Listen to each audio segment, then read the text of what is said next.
Something happened to me on a dark night in 1976. It was December 19th, a day that would change my life forever.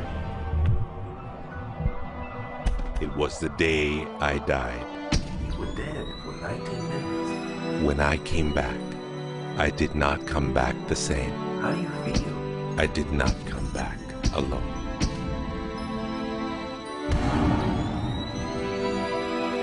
What seemed like days passed in 19 minutes. And over the course of the next few years, I began to remember the greatest mysteries revealed to me. Anything is possible.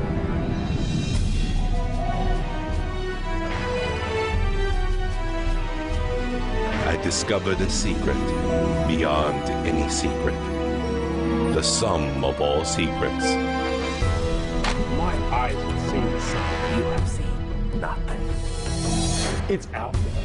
I will find it. You will find nothing. It's like Solomon's gold.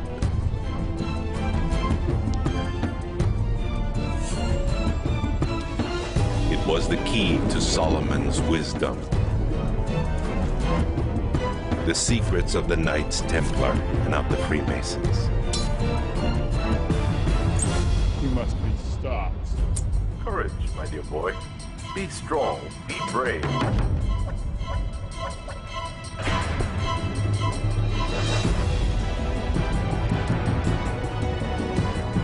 I challenged myself to find out everything I could. I found great teachers who knew this and began to seek them out.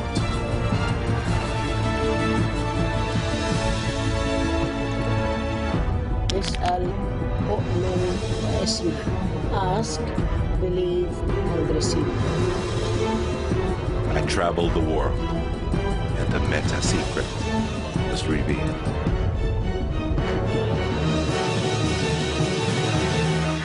Time has come. I became a messenger to deliver all that was made known to me.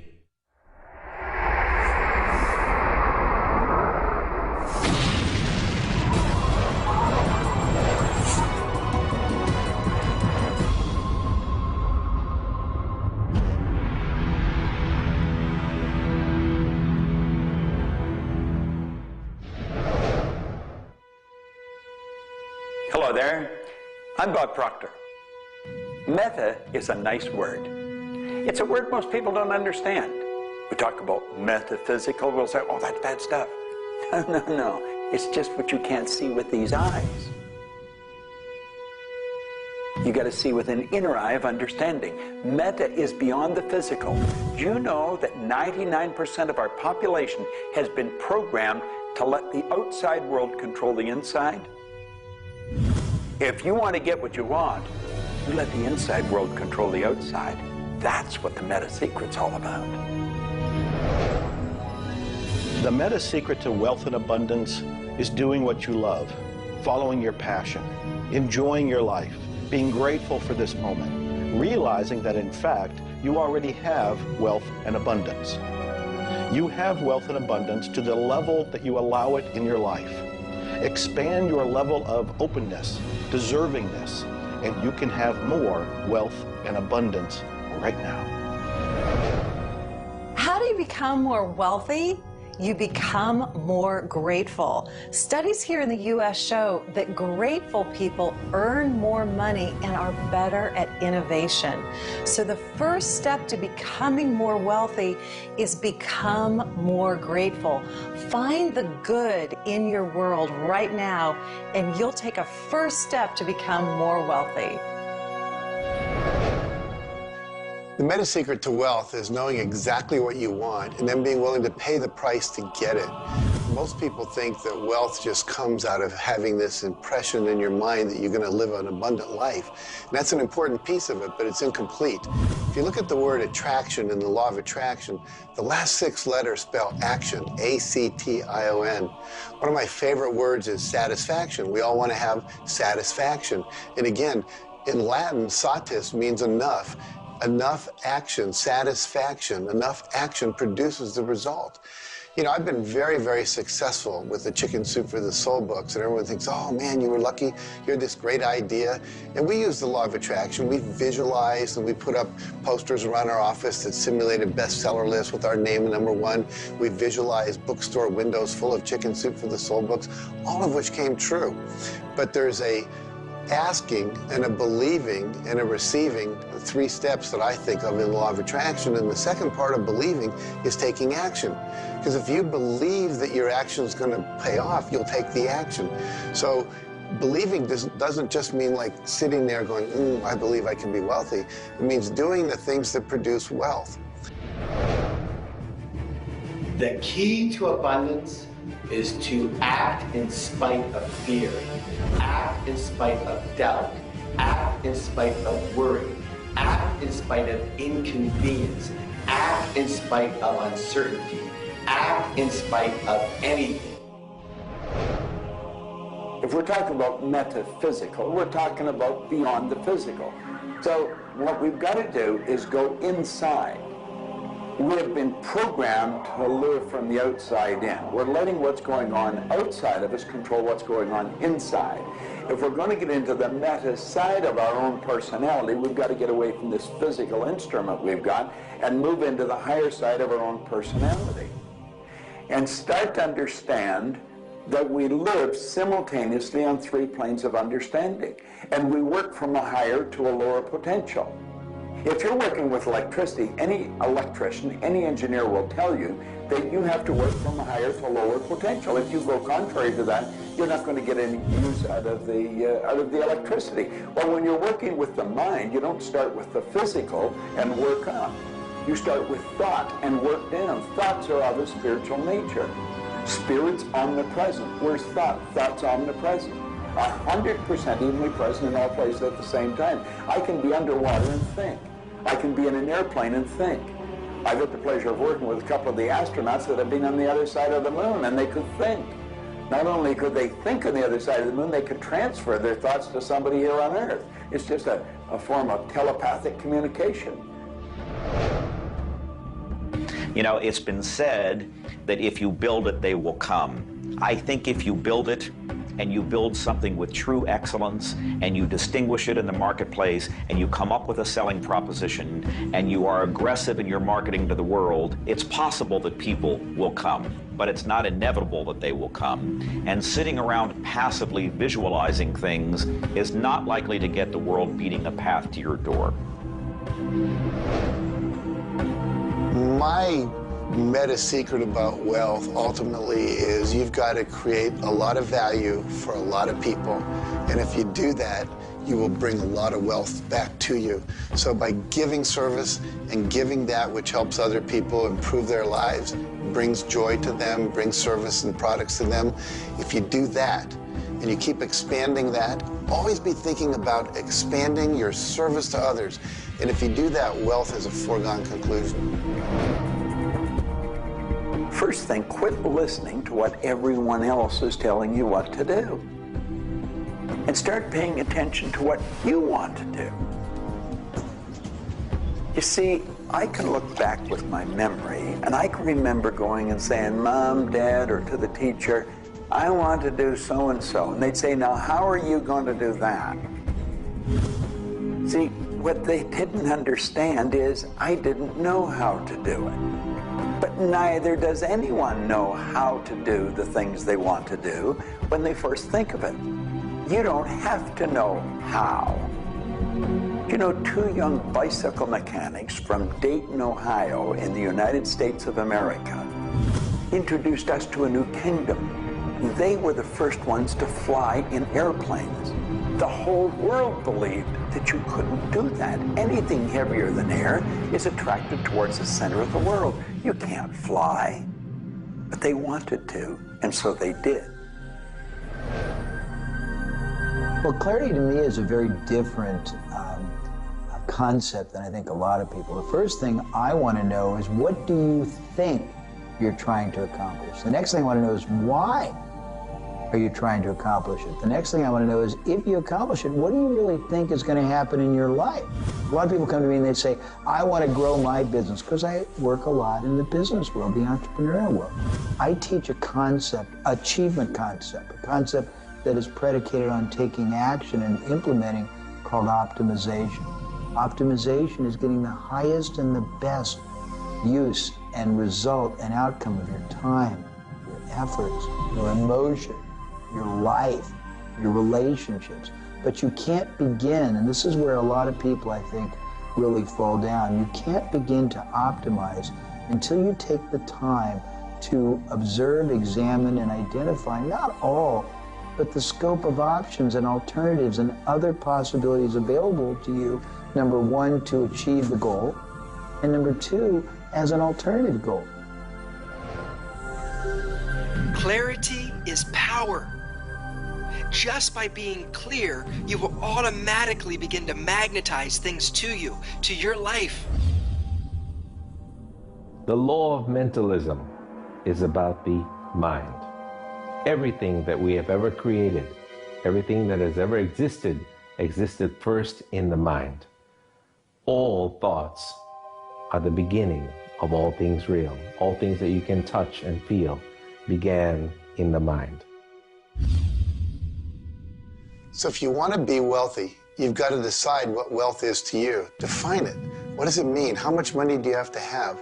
For me, financial independence meant having $30 million producing income, which allows me the lifestyle I want without having to work. And so I've achieved that. But I knew exactly what I wanted because I looked at what it would cost me to live my lifestyle. Most people don't know their net worth. They don't know their income levels of what would be required to produce what they want. They say they want to own a yacht, but they don't know what a yacht costs. They don't know what it costs for the slippage fee. They don't know what it costs to maintain a yacht. So go out and create your ideal lifestyle and then figure out exactly what it would cost to live it, and then set that number as the number you want to achieve. Then believe you can achieve it. Visualize it every single day. Take action when the action comes. Ask for what you want. Reject rejection. Give up any idea of failure. Just persevere until you continue on, until you produce the result you want. The law of attraction's a good starting point for thinking about how to improve your life. You want to align your thoughts and your beliefs with what you want your life to be. But the law of attraction itself, by itself, won't allow you to achieve the abundance that you need. There are certain steps that you need to take, and these steps are all incorporated in what we call the meta secret. And the meta secret isn't one solitary method or one solitary system. The meta secret is a combination of tools, methodologies, and ways to understand the world and ways to understand how we can change the world. Until I started looking at who I was and who I wanted to become, nothing changed. Because every time I would look and I would blame something else or blame somebody else or just look in a different direction that was not inside, I would get more of what I was creating. Because every time I created something, people would react to that. Every time I took an action that was blaming this or blaming that, people would react to that. And you know what? Then I would react to their reactions. And I was creating an environment that was busy. Instead, an environment that supported wealth and abundance. If you look around, there's nothing but the abundance everywhere that you see. You see the trees growing. You see businesses happening. This is wealth, this is prosperity, this is abundance. If it's not happening for you, it's because unconsciously you have beliefs, counter-intentions, negativity that actually blocks it from coming into your life. It's actually working the law of attraction all the time, but it's happening on an unconscious level. The abundance is there, the wealth is there, but if you don't feel it, if you're not expressing it, it's because inside of you, you may feel you don't deserve it. This is part of the unconscious work that has to be done in order for you to feel on a conscious, real, live, earth level what's happening with abundance and prosperity. Abundance, wealth is your natural birthright. If you're not feeling it, it's because of your unconscious beliefs. The law of correspondence, simply stated, is as above, so below, as within, so without. The law of correspondence is simply attesting to the fact that we are human creatures, physically present, but we have minds and we have spirits. So we exist in more than just one plane.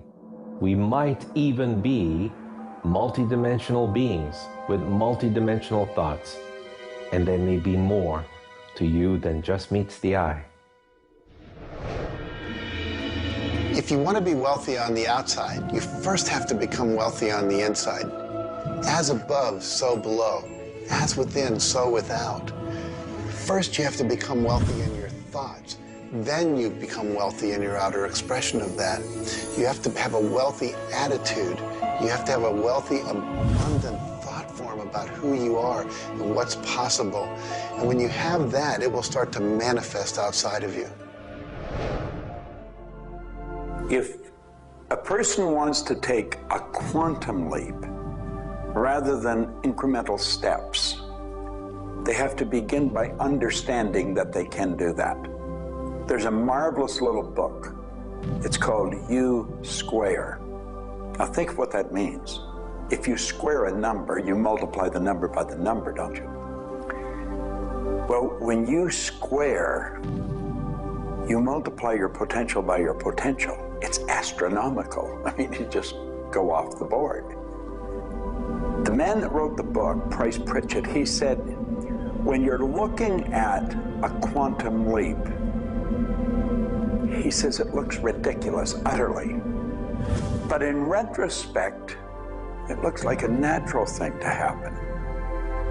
It was without effort. It's with ease. And that's what quantum leaps are. What you're really doing is getting rid of limitations in your mind, and you're letting your mind just take off and build a great big idea. And you start before you're ready. You defy what the masses are controlled by. You've got to move into a space all of your own. Understand you're working with an infinite power that's omnipresent. It's with you all the time. It's closer than your breath. And you get in harmony with that and just release all thoughts of limitation and make up your mind you're going to take and just compound your effectiveness. That's essentially what I did. I didn't know what I was doing at the time. I didn't understand quantum leap, but I took my income from $4,000 a year to $175,000 in a year. And then it went over $1 million. And I had no understanding of what happened. Now understand this. I had been raised to believe that if you don't have a good formal education, that you'd never be able to do what I did. If you don't have experience, you can never do what I did. I had 2 months high school and I had a bad work record. But my income went from $4,000 to over $1 million a year. Now you can do that. And the first step is understanding that you can do it. Quit listening to people tell you you can't. And start to see yourself doing something really big. Write it out on a sheet of paper.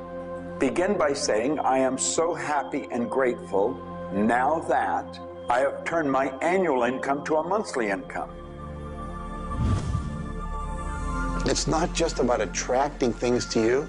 It's about learning to trust what you're attracted to. You are naturally going to be attracted to certain kinds of people, to certain movies over other movies, to places you want to vacation versus other places, to workshops you want to take or books you want to read versus other books. Trust what you're attracted to. It will take you where you need to go, and it may not always make sense to you.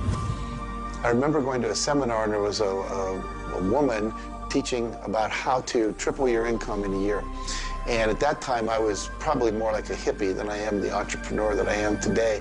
And my wife, who was against making money at the time, thought it was evil when you should be in total service and all this. She said, I can't believe you're going to that workshop where they're going to teach you about how to make all this money. I thought you were more spiritual than that. I said, honey, I don't know why. I'm attracted to that workshop. I'm going to go there. So I sat down, the woman next to me, we started talking. It turns out she was a veterinarian. And it turns out that our cat had feline leukemia at the time. And I started talking to her about that, and she said, well, I'm the world's expert on feline leukemia. And I said, well, I've heard there's no cure for that. She said, no, there actually is a cure, and I can teach it to you. And so she called my veterinarian, told him what to do. My cat lived for many, many more years than the local vet thought it should. But see, I was trusting my attraction to go to that seminar, and it led me in a path that saved my cat's life, which was not where my conscious thinking was, but it was a very important goal to me to keep my cat alive. Those kind of things will start to happen. Most people are uncertain about something. They're uncertain about their next step. Here's your message. Do it. Do it. Whatever you're uncertain about, do it. Take the step. You will learn so much more. You'll get so much further faster by actually getting in the game than doing it, than thinking about it forever. One of my sayings is, one step in the right direction is worth 100 years of thinking about it. The law of correspondence, the law of mentalism, and the law of vibration all combine to help you understand that the notion of wealth is arbitrary. You're always wealthy in comparison to someone else. You choose a person to compare yourself with, or your wealth or your level of wealth with, and then you decide at that point to be happy with the situation or to be unhappy, and therefore change it. All of wealth is subjective. Understand this, and you understand that there's an ebb and a flow to your finances. The more comfortable you are with how you interact with the world, with the value you give in the world, with the service or the product that you give the world, then you begin to realize your place in the world. And by realizing this, you participate in the abundance that is all around you at every moment and at every time. It is all yours. From the beginning, it was yours. Until the end, it will always be yours.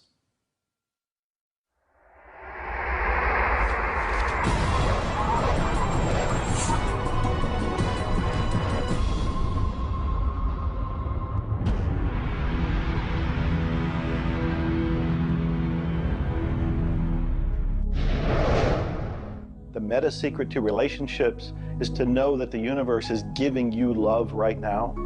When you give love to the universe, when you give love to another, you will receive love in turn. Love is the essence and nature of relationship. Relationships are a two-way street. It's not just about taking and giving and receiving and getting what you want, but it's also about giving. I like to say that each person should take 100% responsibility for the quality of the relationship. Because if you take 50-50, whenever it's not working, it's going to be their 50%. So if you take 100% and act as if everything in the relationship, you're creating it, and when it isn't exactly what you want it to be, say, how am I creating that? Take that curiosity and use it as a tool. And when you get the answer like, oh, I'm not coming home on time, I'm not listening, I'm not doing this, then you have the opportunity to shift and do the thing that produces relationship. A friend of mine wrote a book called Making Relationships Work. And the idea is there is work in making the relationship work. So be willing to do the work. Give as much as you get. The more you give, the more will come back. To have a better relationship with anyone in your life, first you begin by having a relationship with yourself. Treat yourself the way you would your very dearest friend. Love yourself regardless of all the crazy shenanigans you pull. Believe me, I do this every day. So if you want a better relationship with someone else, love yourself. Relationships are part of what the universe is giving you as a gift. The first and most important relationship is the one with yourself. When you love yourself, you heal yourself. When you love yourself, you become a magnet that people want to hang around, and you begin to attract other people and new relationships. It's all based on love. It's all based on non-judgment. It's all based on total acceptance. The universe has a relationship with you right now, and the universe wants to give you more. Are you ready to accept it? The concept that I can't live without you is a tragic statement to me. The idea that I need somebody else to complete my life, I need somebody else or my life's not worthwhile is a very sad statement, and I think someone needs to take a good look at themselves when they say that. When you start to think that thought, stop for a second and realize life is full of stuff, and sometimes stuff is potholes, and sometimes stuff is bridges are out ahead, and sometimes there's a detour in life. I heard somebody once say that sometimes the most beautiful scenes in life are the ones we observe on a detour. Have you ever gone on a detour and realized that your life wouldn't have been the same if you hadn't taken that twist or that turn in your life? Next time stuff happens, take a look. Maybe there's something better right around the corner. The law of cause and effect tells us that there's no such thing as coincidences. Everything that happens in this world happens because of a reason. Someone, somewhere, created a cause. It may not be something you are aware of. It may not be something we can even begin to realize or see at this level. But at some level, someone, somewhere, or a group of people, or even us, may have created it. And so as a result, we see the effect. We see the effect around us. We see the effect everywhere on this planet. Everyone asks me, Jay, how in the world can I have a better, a happier, a richer, a more joyous relationship? And it's very simple. First thing is you got to slow down enough to be externally focused. It's all about them. The more interested and externally focused you are on the other person, the more extraordinary their experience will be, and the more naturally they'll reciprocate it. The second, and you're watching me, and I've got a serious side, and you know that, but you got to get in touch with your childlike sense of curiosity, of innocence. The third is you got to be in the here and now, and that's so trite and said so often, but being in the here and now means connecting deeply and being aware of what people are saying and looking at them and being responsive to their feedback and their mannerisms. And the last thing and the easy thing is to, again, as I said earlier, enjoy the process. We are so busy, so stressed in our life, trying to get from one thing to another, trying to multitask, that the greatest way to have wonderful relationships is to commit. Commit, not just the time, but your being, to being there, to connecting. For me, the meta secret to relationships is to be the person you're looking for. Whatever it is you're out there looking for, be that and give it away. If you're looking for someone who's loving and kind and compassionate and generous, you need to be loving, kind, and compassionate and generous. Whatever it is you want, you've got to be that and express that out into the universe. And whatever you express out is going to come back multiplied. The meta secret of relationships is for you to develop an identity that brings out the best in your partner and helping your partner to be the best that they can in order to bring out the best of who you are. Criticism seems to be a big problem. If you are really secure in yourself and somebody criticizes you, it isn't going to bother you. Now, if you're insecure and somebody criticizes you, it's really going to bother you. You see, 9 out of 10 times, the person that's criticizing you really wants to help you. They just haven't really learned how to communicate effectively. But let's not let somebody else's criticism or their way of helping us shake us. If we're solid in our own self, and we really understand ourselves, then we can handle it and it won't be any problem. If criticism really rattles your chain or rattles your cage or really upsets you, it's not the criticism that upsets you. It's not the other person's opinion that upsets you. It's how you react to it. And you see, if you were really solid within yourself, you would respond to it. You would thank them for it and say, but I really don't choose to do that. Or you'd say, well, thank you, that's probably a good idea, I'll try it. But they're not going to knock you off track. So it goes back to have a good, sound self-image, a good image of yourself. Maxwell Maltz wrote a beautiful book on that way back around 1960 called Psycho-Cybernetics. Psyche-cybernetics. Cybernetic is the communication mechanism in our mind. It's the image that we hold of ourselves. It's like a life-governing device. Well, you've got an image of you just same as I have an image of me. And our image controls how we walk, how we talk, how we dress, how we meet and greet people. And it also controls how we handle criticism when it comes our way. And it will come your way, just same as it comes to me and everybody. We want to be solid in our own belief about who we are and what we are. Let's really get to know ourselves. And then, rather than react, let's respond.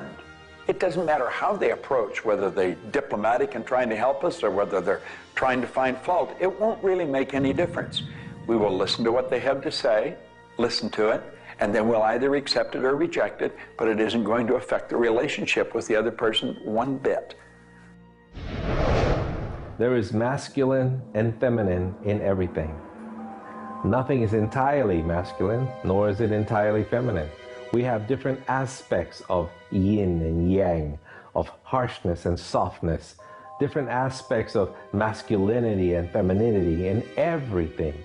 If you take a look at life and see it all as a combination, see how we are always living in combination, then you begin to realize and to also appreciate the law of gender. Relationships are about communion, taking our life and making it sacred through connection with another human being. So communion and making sacred is what relationship is all about. You know, there's a lot of lonely people around. And if you're lonely, I'm going to let you in on a secret. You're always going to be lonely until you become friends with yourself. If you're looking for company outside of yourself, you're looking in the wrong place. You want to go inside. And when you get to really look at you, you're going to feel so good about you. You're going to love yourself. Now, you see, as a little kid, you were probably taught, don't love yourself, that's conceit. I know I was, and most of the people I know. That's not conceit. That's a healthy, conscious awareness of who we really are. I'm not talking about an ego trip. I'm talking about really becoming acquainted with yourself. You've got to build a good relationship with you, or you're always going to be lonely. When you get angry, look at it as, okay, this is a gift. I need to release something here. And in that process, relationship becomes a school for growth instead of just like it's someone that's going to please me. Look at how can I serve them and how can I learn from them, as opposed to how can I manipulate them to give me all my needs met. If you do that, you're going to end up with a much better relationship. If you're in a relationship where you're not experiencing full love, the way to change it is not by changing the other person. It's by changing yourself. You look within yourself and you start to feel grateful for everything about you. As you change your relationship with yourself, magically, the outside relationship will change as well. You will suddenly see it transformed. You will suddenly see that there's love in that relationship with that other person. But you don't change the other person. You change you. A lot of people spend valuable time in their life focusing on the past. I could probably spoil your week if I reviewed the first 26 years of my life. My life was a mess. And you know, at the end of 26 years, imagine living for 26 years and looking at yourself, you're unhappy, sick, and broke. I had a guy look at me and he told me I was one of the most miserable people he had ever met. And he was right. I was plain miserable. He said, you're always sick. I didn't have a terminal illness or anything, but I was always backache, headache or something, and I was always broke. He said, why don't you change it? Well, as long as I kept focusing on what led me to this point, which was a bad trip, I was going to create more of the same. And he said, let it go. Forgive it.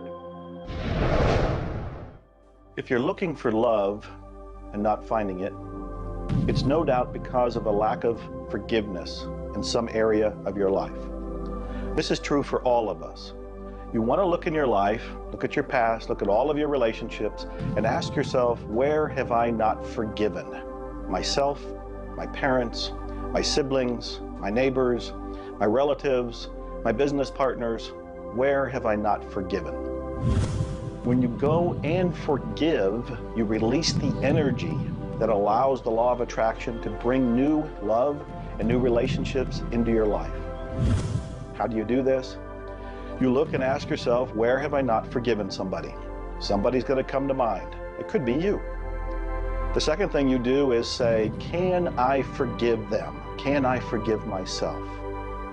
Whether you say yes or no, you move to the third part of this, and you start to wonder, what made that person act the way they did at that point? What made me act the way I did at that one point? And you start to go deep into understanding the psychology of behavior, and you realize we're all doing the best we can, yourself included. At that point, when you can forgive yourself and you can forgive these other people, whoever it might be, for whatever may have occurred, when you forgive them, you release all of the energy that's been stuck psychically within your own mind and your body and your soul. And when that releases into the universe now has an open pathway to return to you new love, new relationships, new blessings. It all begins with forgiveness, and you can do that right now. When we talk about love, we're talking about the greatest word in the world. Leadership is a great word, but no word compares with love, because without love, you're dead. There's life in love. There's forgiveness in love. There's really everything. There's thankfulness in love. Now, the problem is learning where do we start, because we find sometimes in families there's no love. In marriages, there's no love. But we quit looking around. If we start learning, it begins with me. And when we start learning, we're not too loving ourselves. And it begins with your learning. To me, you could say you're loving, but unfortunately, you love people you like. Love has to be unconditional, loving those you don't like. Now, in my case, when my wife married me, she said she loved me. I told her I loved her. But as soon as we got married, I would say, I love you. She said, well, why don't you act like it? I say, I do act like it. She says, you have a funny way of showing it. I say, well, I love you enough to die for you. She says, try living a little.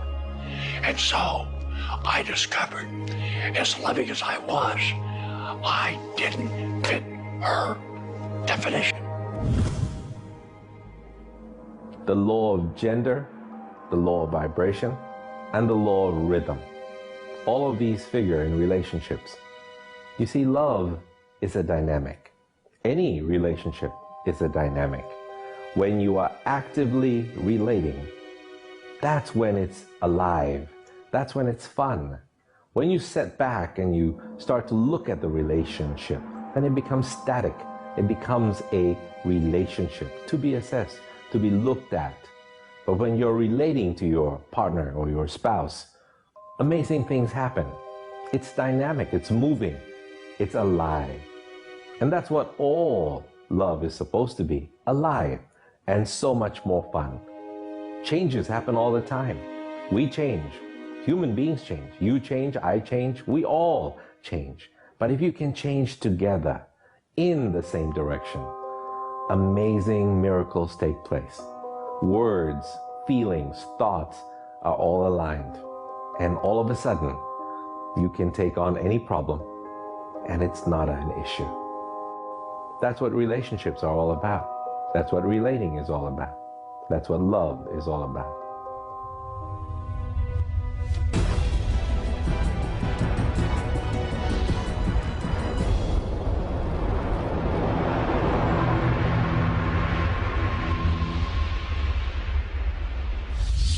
はじめに言葉劇、すなわち、クリエイターなるものはやはり言葉、振動を用いて全てを設計されたんではないかと思うんですね。そして、その、振動の、設計図は非常に緻密なもので美しい共鳴振動にあふれたものであったことでありましょう。もし、先ほどの実験にもやったように、非共鳴、同士の組み合わせであるならば、それは破壊的なエネルギーとなって、命を形作られないからです。私たちの体は最終的にクリエイターの、いろいろな、試行錯誤によってだんだんこう単純なものから、微生物だとか海の中のものだとかそういうものから、小動物始まって複雑なものになっていって、最後の芸術作品として、クリエイターなるものが作られた結果、私たちはあるというふうに思うんですね。その本来の設計というものが、バランスの取れた振動の組み合わせというものが、何らかの要因によって崩れていくときに私たちはストレスを持ち病気になっているんだというふうに考えています。As you've already seen from Dr. Masaru Emoto, water makes up 85% of our body, and the thoughts we think actually create a vibration in the water that has memory. And so you have to think positive thoughts. Again, we go back to forgiveness and letting go, thinking positive thoughts, expecting to be healthy, not listening to what people tell you, not taking in beliefs. I have been out in the sun my whole life. I've never gotten skin cancer, don't intend to get skin cancer, and when stuff comes on about it, I choose not to listen to it because I know that belief would affect me. So I believe that I am a person that my spiritual connection keeps me healthy. Also, though, I work on the level of the physiology of the body, the biochemistry. It makes sense to play at that level. I eat organic food. I drink healthy water that's not contaminated with chlorine and all the stuff they put in it, so I filter my water. I eat the right kinds of nutrients for my body. I've found out what I'm allergic to, and I've basically eliminated those from my diet. I exercise, so exercise and keeping my body toned. We want to have resistance exercise. We want endurance, which means we need to jog and do aerobics and things like that. And we need to have flexibility, things like yoga and Pilates. So we need a complete system to keep our body healthy. And then the detoxification, I think, is the part that most people don't do enough with. We are taking in so many toxins in the air we breathe. But if you will cleanse on a regular basis, I cleanse every Monday. I just do a cleansing diet where I just drink liquids and then I don't eat anything else, and my liver has a chance to get rid of all the toxins that are in my body. I want you to understand that you have a marvelous mind, and you can do anything with it, and don't ever listen to anybody that tells you you can't. You want to start to look at yourself not as a body or as a name. Like, I'm not Bob Proctor. Bob and Proctor are just two words. You've never heard anybody phone into school and say, body's not coming today, it's sick. Never hear anyone say, hand, it's my hand, my body, my name. Well, you see, there's something wonderful about you and something wonderful about me, and it's the same thing. We have a marvelous mind. We're creative beings. Talk to your body. You're not a body, you live in a body.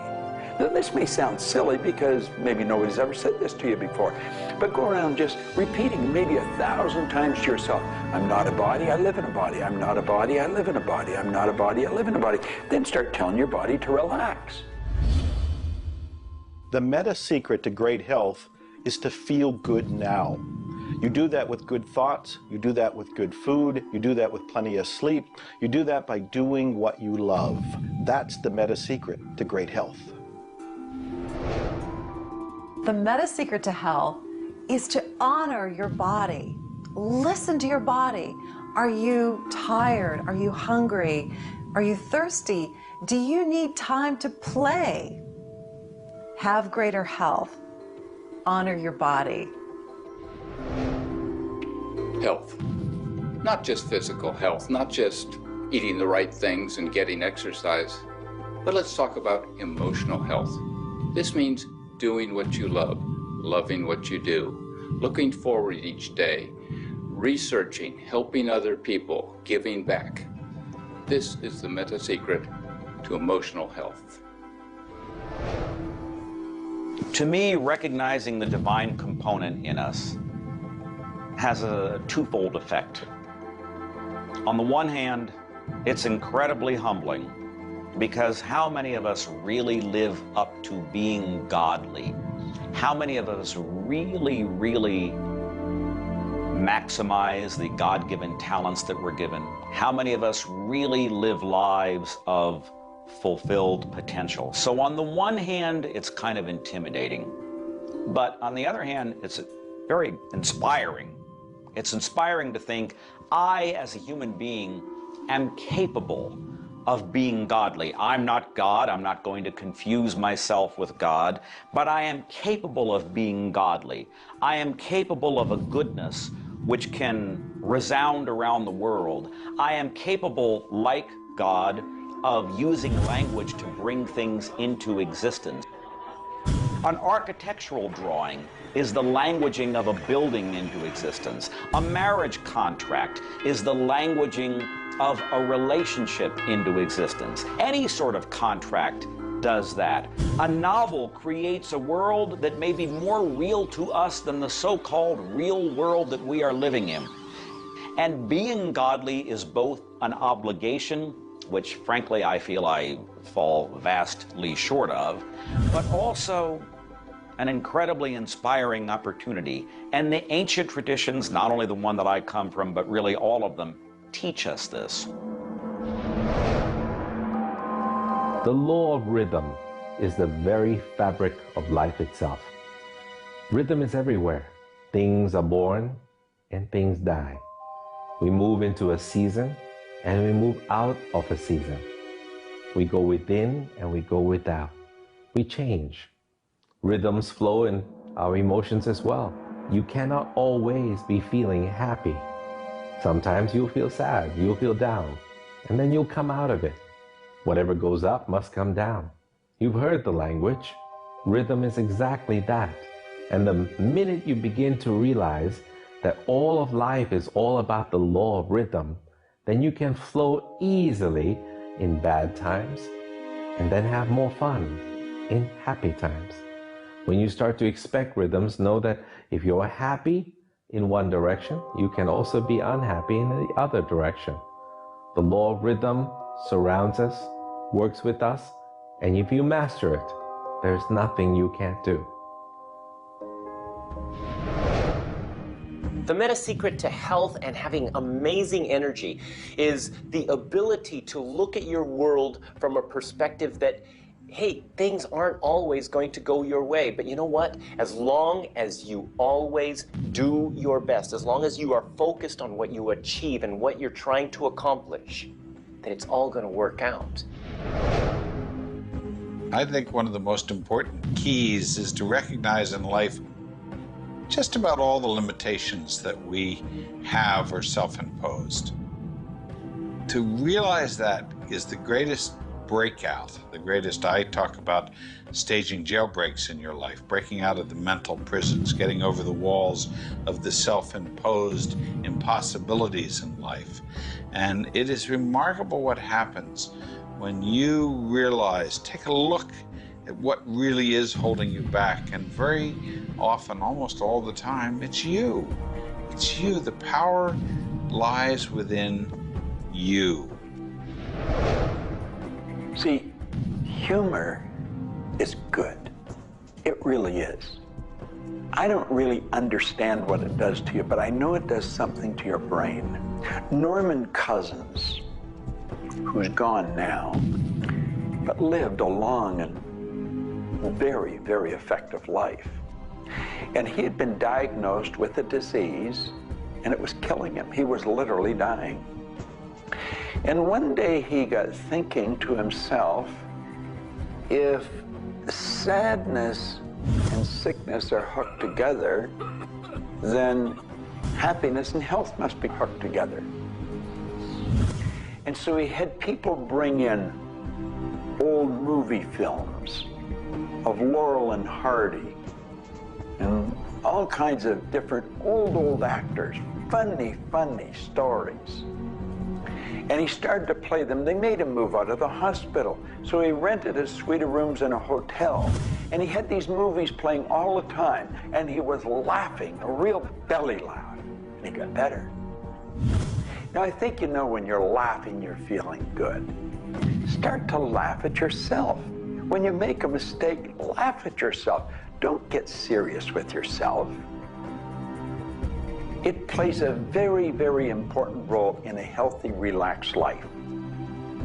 If you want to study it further, get into some of Norman Cousins' material, and he'll explain exactly what it does to the brain that controls the vibration of the body. Start laughing a little more. Have fun. The mind can't be all it is designed to be without the body being everything it was designed to be. But we basically thwart both. Or you can have a great relationship. You can have a great financial situation. You can have a great family relationship. And the big problem in our society, certainly in Western society, people don't exercise, 92% of the people don't exercise, they don't eat nutritious things, they don't complement against, to compensate. It's very simple. And if you break it down to the little steps like eating an elephant, you'll have the most rich, satisfying, fulfilling, gratifying, liberating life, but you got to balance it. Health is all up here. All I know is right now, I don't have a voice, I don't have good sight, I don't have a hearing. My strength is gone. However, I have never been more excited and thankful in my whole life. The law of vibration simply states that everything is in motion. Nothing stays static. At some level, even though something may appear as if it's not moving, its molecules are moving, its atoms are moving. Everything vibrates. Not just your thoughts, everything. Now, I do understand that disease cannot stay in a healthy vibration. It just cannot. I also understand you cannot turn disease into health, but you can release disease and recreate health. You see, your body is changing at the rate of millions of cells every second. And it's the thought patterns that you hold in your mind that control the vibratory rate of the body.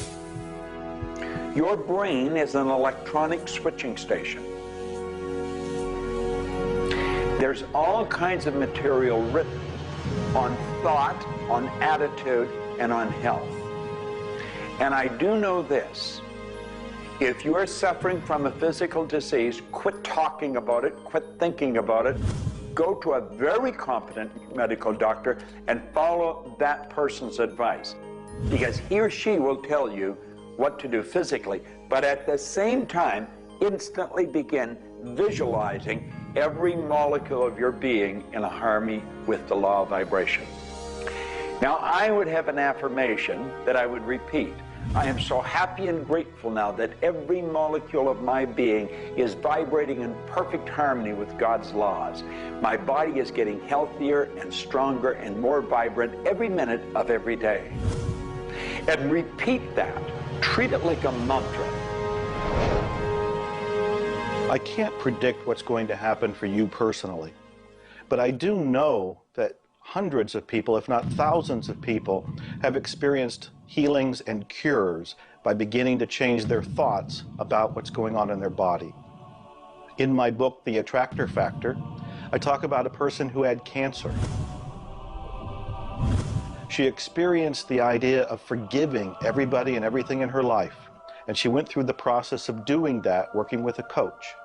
She then went back into the doctor's office. They opened her for surgery, and there was no cancer. It was gone. By forgiving everybody in her life, including herself, she transformed her body. She reached this place of healing and this place of peace, and as a result, she experienced a cure. If you're finding yourself sitting here watching this and you're ill, you've got a chronic condition, you're sick, what you need to do is a couple of things. Number one, you need to first work on your attitude. You need to believe you can get healthy. You need to not believe anyone who tells you you're going to die, or it's terminal, or it's going to take a long time. Literally, we know that we can get rid of a disease in minutes, in literally minutes. I had a cold once, and a person literally did an exercise with me. My nose dried up, my fever went away, the achiness went away in 5 minutes. So we know the power of the mind. We know that you have to forgive and release. So much work now being done on cancer, where we know there's resentment, and different forms of resentment will come into different forms of cancer in the body. So it's critical to get yourself aligned with spirit. When you are aligned with spirit through meditation, through doing the things that bring you joy, through doing the things that align you, and you know what that is for you. It could be singing, it could be walking in nature, it could be petting your cat. When you move into that state, healing naturally takes place through you. There's this innate, natural healing ability that's always working to heal you if you get you out of the way. By you, I mean your ego mind, your beliefs, your fears, your doubts, all of that stuff, all of the resentments you've held that you haven't released, that will keep you sick. So you've got to do some kind of work to get into a spiritual alignment and to release the negativity. Emotional pain is very real. It's like sorrow and grief. Like grief comes in waves. It just sort of overcomes you and then it sort of fades away. You could have experienced some traumatic situation, anything from rape to the loss of a loved one or being held up, where somebody invaded your privacy in some way or another. And it causes deep emotional pain. What we want to realize is that we are bringing that on ourselves. You say, well, wait a minute, you're not bringing it on yourself. No, but you're reliving the situation. We've got to separate ourselves from the incident, from the situation. We've got to realize that it's a very real part of life and attempt to separate ourselves from it and deal with it as best we can and then let it go. Otherwise, we're going to carry it with us and we're going to keep experiencing it over and over and over again. どうやってわかるか。振動という、まずそもそもその水の結晶とは何かということになりますけどね。結晶というのはやはり情報だと思います。で、情報というのはバイブレーションですね。で、バイブレーションのデザイン家が雪の結晶あるいは水の氷結結晶という形になって現れてきていると思いますが、やはり我々がなんで美しいとか醜いだとかそういうような認識能力があるのか、あるいはそれだけには全人類本当に、一緒の価値観を僕は持っていると思いますが、それはもうやはりクリエイターがそのように設計されて、いるからだと思うんですね。それが崩れちゃったらもうこれはもう本当にどうしようもないんだけど、その美醜というのが我々の美しさ、ごめんなさい、バイブレーションの健全さということにつながっていると思います。水は神が自分の意識機あるいは意図をまんべんなくこの宇宙に伝えるためのキャリアとして、作られたものだと思いますね。ですから水が別の言葉で言うならば神の、一種のメッセンジャーということになると思いますね。それの形が大げさで言えば結晶という形で表されていると。で神にとってふさわしくないなと思うような現象については水はやはり結晶的にノー、良いものはイエスという判断を示すというふうになっていると思うので、それがなぜできるのかということになってくると、これはまた僕にとっては来世の研究課題かもしれません。Stress is caused, in my opinion, when we take our power and give it to the problem. We want to maintain the power. I'm in control of me. The power is going to stay with me. I am not going to let the condition, the circumstance, or the challenge that I may be facing control me. You can make a decision right now that you are going to maintain your power and you're going to let everything outside stay outside, and you know that when you're in a totally relaxed state, the solution to problems come. Quit getting involved in these sophisticated stress management deals. Release the stress. Let it go. You're in charge of your body. Just say peace, be still. Visualize a beautiful lavender energy flowing right into the crown of your head and circulating right through your body. And then start to imagine every molecule of your body vibrating in perfect harmony with God's laws. You're totally relaxed. You're in charge of yourself. There is no stress where there's relaxation. Be calm, peace, be still. Don't even use that word anymore. Get rid of it. Release it. The laws of cause and effect, of rhythm and polarity, come into play when we talk about your health. Your body is an amazing symphony. Amazing miracles taking place on every part of your body. And what holds it together are fields of force that we cannot even begin to understand. Every day, your cells are renewing until you have new organs generated all the time. And your body and your cells are repairing themselves even as they remove toxins from your body.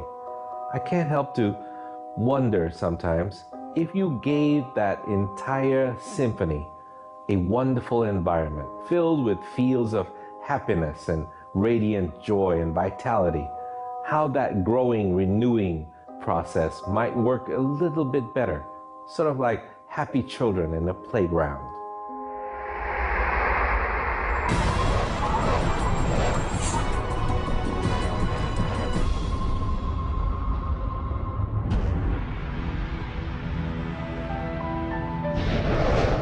Here's the paradox of being human. Real happiness is only available in the moment. If you're brooding on the past or obsessed about the future, even if you're looking forward to something that could be magnificent in the future, it's not quite the same sort of anchored contentment that you get from really being in the moment. We human beings seem to be perpetually someplace else. That's kind of like one definition of the human predicament, the human condition. We are perpetually thinking about the past, the future, something to the right, something to the left, something else. I think the paradox to happiness is you do have to have dreams and aspirations, and you have to be anchored, rooted, and happy where you are. Not always easy to do, but I keep trying. Happiness is a point of view. Am I happy? Yeah, I think I am. How can somebody always be sad? Of course we're sad when we lose somebody that we love, or that when the project we're working on so long doesn't work out. Temporary sadness is a very human condition. How can you be happy? Maybe by finding things to do that make you happy. You see, if you're miserable, your mind is focused on the past. There's a method concept. Get you over any miserable concept in a heartbeat. Focus on right now. See, you're miserable because of something that happened that you didn't want to happen, or something she said or he said or they did. Forget it. It's in the past. And quit worrying about the future. Have you any idea the number of electrical charges must fly through your body for the simple object of writing your name? See, your brain is an electronic switching station, and you've got one. And you can activate brain cells. You can set up any vibration you want. If it's a negative vibration, you're going to be unhappy. If it's a positive one, you're going to be happy. Every brain cell is a positive and a negative pole. Everything that you look at is going to be impregnated into cells in your brain. Now, you're either going to look at the positive or the negative side of it. What side do you want to live in? I choose to look at the good side of a situation. Put yourself in a good vibration. Think of the blood in your body. Do you know it circulates through hundreds of miles of passageway every 33 seconds? It carries all the food in and all the garbage out. You've got more power in your little finger than you need to light up your home for the year. There's about 11 million kilowatt hours per pound of potential energy locked up in your body. And you're probably saying, I haven't got any energy. That's because you're miserable. Get out of it. Get over it. Focus on now. One of the most important things you need to do in your life is discover your life purpose. I believe that everybody is born with an individual and unique purpose. And when you are doing your life purpose, when you're living it, expressing it, fulfilling it, you're happy. And so many people have talked about joy being your guidance system, that when you're off purpose, you're not happy, you're not joyful. And so this joy, this inner experience of happiness and joy is a way of saying, oh, I'm on course, I'm doing the things I'm supposed to do. Stephen Covey said, you know, you don't want to get to the end of life and get to the top of the ladder and find out the ladder was leaning against the wrong building. You can be very, very successful. We see people with all the cars and the toys and the money and the society recognition and so forth, but they're not happy because they're not fulfilling their purpose. Think about it like this. A rose has to be a rose. A chrysanthemum has to be a chrysanthemum. A geranium has to be a geranium. And yet we as people have been given choice. The choice to pursue any number of things and do whatever we want to do. But unfortunately, most of us have been talked out of our purpose. If you want to be happy, come back into this moment and do what you love in this moment. You should absolutely work toward improving your life, improving the world, improving your relationships, improving your finances. Every sort of conceivable improvement at a micro or macro level should indeed be your agenda. But if you are not happy with things the way they are, then your happiness is perpetually on hold pending a condition that doesn't exist yet. If you do that, you will never be happy. You have to realize that the point of power in your life is in this moment. People think about the future and they throw their power into the future. There is no future. When it gets here, it's called now. It's called this moment. People think about the past and they throw their power into the past. But there is no past. It's gone. When you think about the past, you think about it in this moment. This moment is all there is. And you can be happy in this moment. When you are, everything is taken care of. All is well. Happiness and achieving happiness is a process. It's not something you achieve right now and you're done and you have your happiness. It's something that you're constantly attaining and re-attaining through life. And the way to do that is to really understand what brings contentment in your life and to achieve that. And one of the key things to remember in terms of happiness is that part of this process is sharing happiness with other people.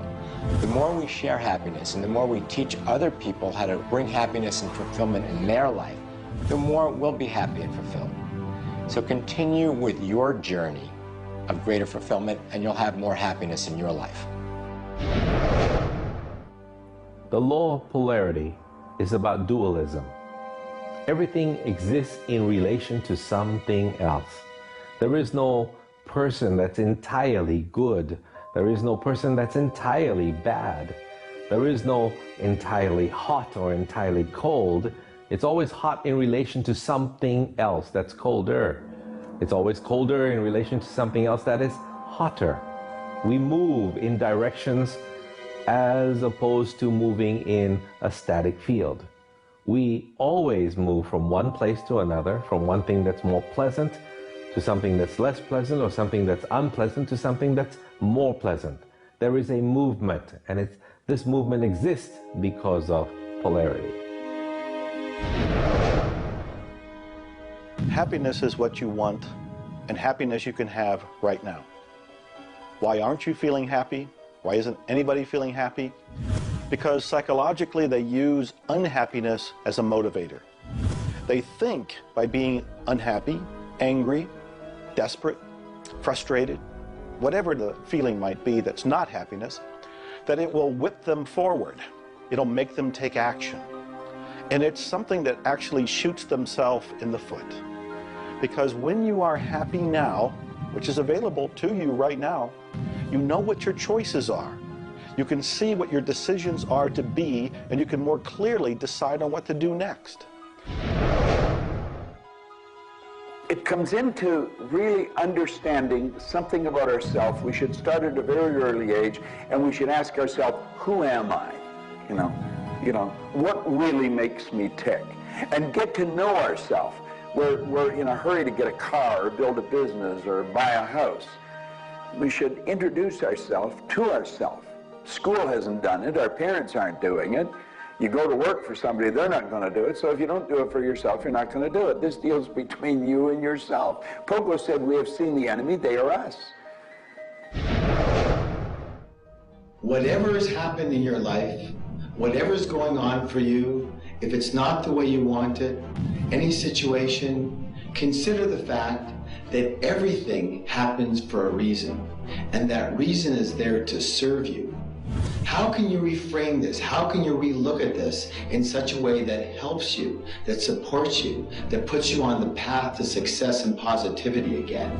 It doesn't help you to be negative. It doesn't help you to wallow. All that can do is bring you down. It's time to change your mind. It's time to reframe, relook at it, have a new perspective, a new view, and put this in the light of this was there to serve you. There's no accidents in the universe. This happened for a reason, and that reason is there to help you. We grow up with the idea rich people aren't happy. Well, I know rich people that are laughing. They're very happy. And of course, I know people that are very wealthy and are very unhappy. I remember old Nightingale one time saying, since it doesn't make any difference whether you're rich or not, if you're happy or not, you might as well be wealthy. And then if you're miserable, you can at least be miserable in comfort.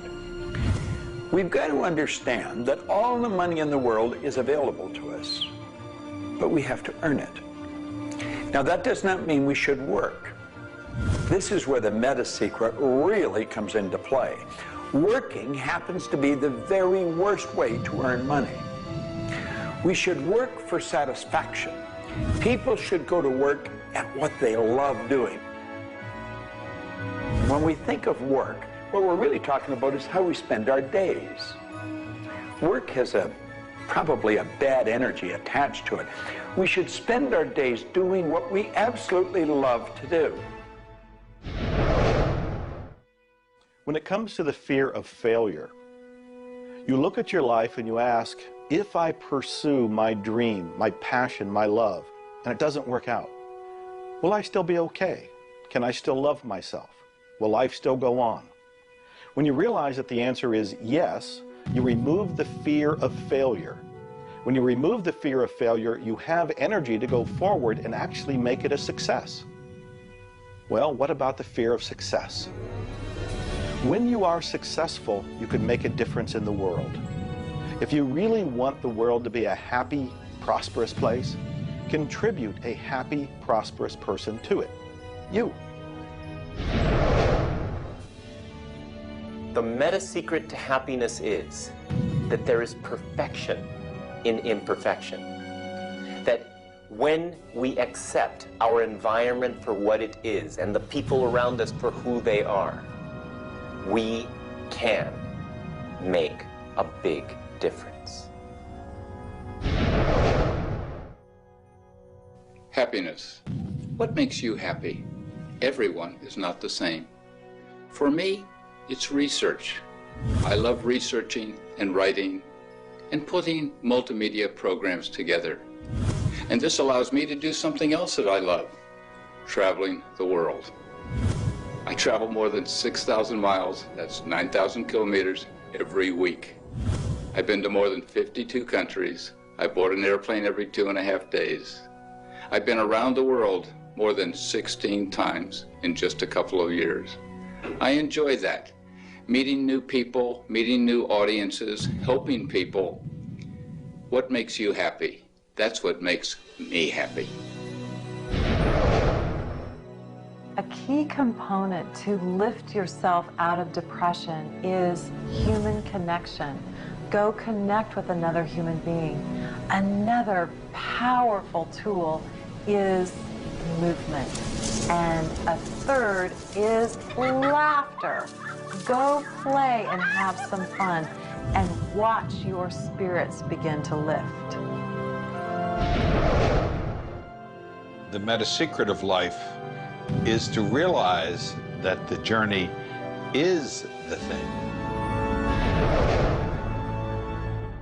I believe the first thing a person should do is establish a purpose. Why are you even here? Why do you get out of bed in the morning? Why are you living? I honestly believe every one of us are hardwired to do something. So how do you decide on your purpose? You decide on it by asking yourself, what do I really love doing? So you have your purpose. This is what you're going to do with the rest of your life. And then you build a vision. Then your goal is taking a bite out of that vision. Now, when you do that properly, you're going to love what you do. When you wake up in the morning, you can't wait to get going, and you're going to be doing it until you go to bed at night. Therefore, all of your day, all of your hours are filled doing with what you love to do. That's called living. Everything else is dying. See, there's a basic law of life. It says create or disintegrate. You're growing or dying. Find out what you love, dedicate your life to it. Most of us, when we approach happiness, are looking for someone out there to make us happy, some event to occur, and then we'll be happy. If I get to the retirement stage, if I get my car, if my wife is nice to me, if my son comes home on time, then I'll be happy. The truth is, happiness is an inside job. It's a choice. When I have an expectation on how someone else should be, I've given my power over to them. What I want to do is simply learn how to create joy and happiness inside myself. And we can do that in numerous ways, by doing the things we love, by focusing on the good qualities in ourselves, by choosing to focus on the good qualities in others instead of being judgmental. Once we realize that happiness is an inside job, and I get to be as happy as I choose to be, not as happy as other people make me, the reality is I can move into a state of pretty much constant joy and bliss. Stuff happens. Life happens. And then you get to choose. Look, you have a mission to do. You have to find meaning in your life, and you have to share it with others. There's a whole world out there that is suffering, that is in survival. They are grieving and they are hurting. You and I can make a difference. You begin right now by looking at your life, no matter what's going on in your life right now, and you find the good in it, the positive in it, the growth-oriented reasons for whatever it happens to be.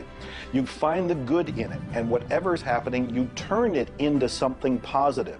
You turn it into something good, and you go and share it with the world. You will become an inspiration to others. People model other people's behavior, and that's how the world changes. You be that inspiration for success. You be the model for change. You be that person that has meaning in their life, and you will give meaning to yourself and others. It all begins with you. You have always had, you have at this moment, you will always have in the future, the power to achieve, to accomplish, to have anything and everything you want in the terms of monetary wealth, prosperity, in terms of health, in terms of happiness, relationships. However, it will never, ever occur until and unless and until after you first are clear on the specific goals. Number two, you are very clear on the action steps. Operative word is action steps you have to take. Number three, you have an action step-based plan, a strategy, and the steps are just the tactics. You implement it in a timely, regular, scheduled way. Number four, you monitor, you pulse, you really pay keen attention to your progress, and you adjust if it's not what you want, and you adjust higher if it's better than you want. And number five, you focus on other people's benefit. You don't be self-consumed. You do those five things, the world really is your oyster. Do you know, you find people that are quite comfortable with what's termed uncertainty. The truth is there isn't any uncertainty. There's only the law. And the law decrees that everything happens the way it's supposed to happen. If we build the image in our mind of what we want, and we're true to that image, that'll control the vibration we're in, that controls what we do, and it controls what we attract. Now, the problem is, we let that image get out of the way every now and then, and we're controlled by something outside. And that takes us off track. We've got to correct it and come back on track. But a person that has direction in their life, there's no uncertainty. There's only good stuff coming. It's stuff that's going to cause the image in our mind to move into form. And so we wake up every day wondering what part of it's going to show up today and where's it coming from and who's going to deliver it. Every day holds something really good for us.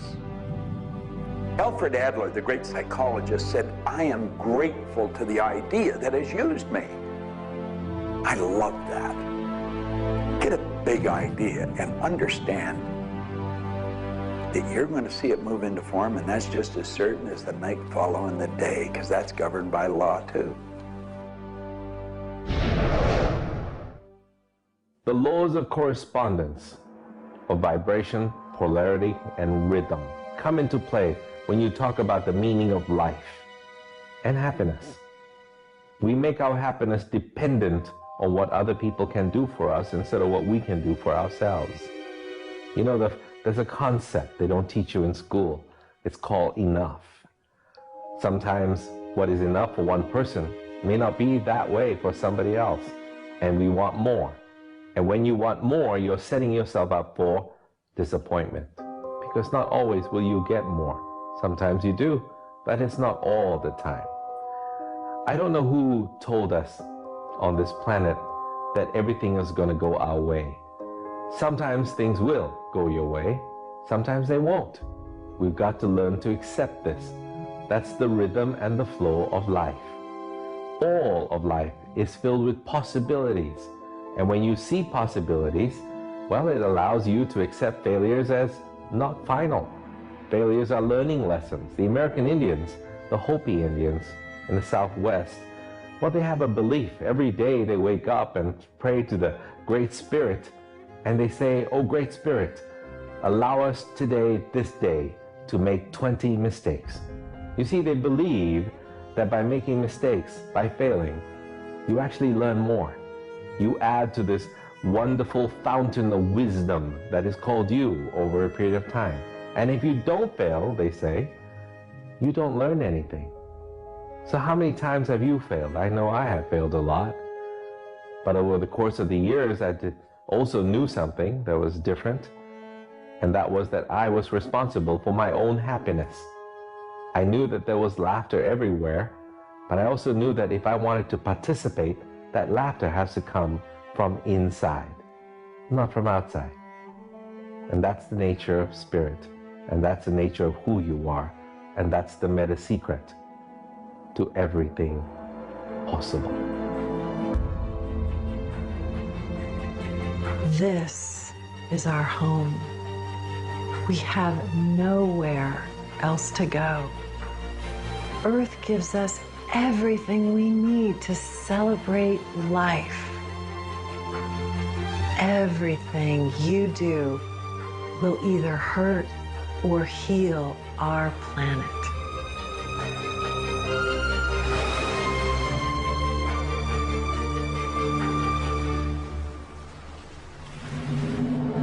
You were brought here to learn many lessons.